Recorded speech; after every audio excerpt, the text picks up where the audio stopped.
রাজনীতিতে একটি কথা প্রচলিত আছে, তা হচ্ছে রাজনীতিতে শেষ কথা বলতে কিছু নেই।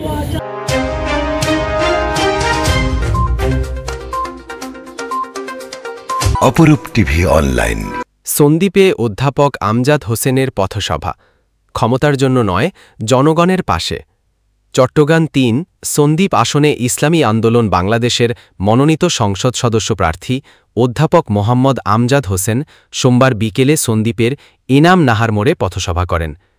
তিনি বলেন, রাজনীতি হবে জনগণের খেদমতের জন্য, ক্ষমতার জন্য নয়। আমি এসেছি আপনাদের নিত্যদিনের সাথী হতে।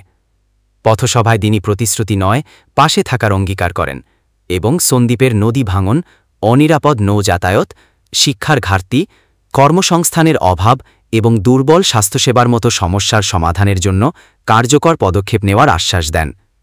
তিনি আরও বলেন, আজকের রাজনীতিতে নৈতিকতার অভাব প্রবল। আমরা চাই সুস্থ রাজনীতি এবং সেবামূলক নেতৃত্ব। দুপুরে নেতাকর্মীদের মাঝে হাত পাখা, গেঞ্জি ও পতাকা বিতরণ করা হয়।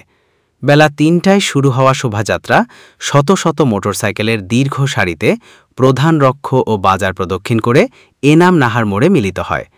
পথসভায় সভাপতিত্ব করেন ইসলামী আন্দোলন বাংলাদেশ সন্দ্বীপ উপজেলা সভাপতি মাওলানা মীর ইসমাইল। বক্তব্য দেন মুফতি শেখ জাহিদুল ইসলাম, মাওলানা মুহিব খান, মাওলানা সানাউল্লাহ ও ছাত্রনেতা ইয়াসিন আরাফাত ভুইয়া।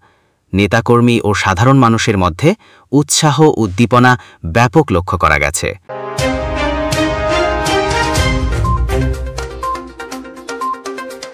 অপরূপ টিভি অনলাইন।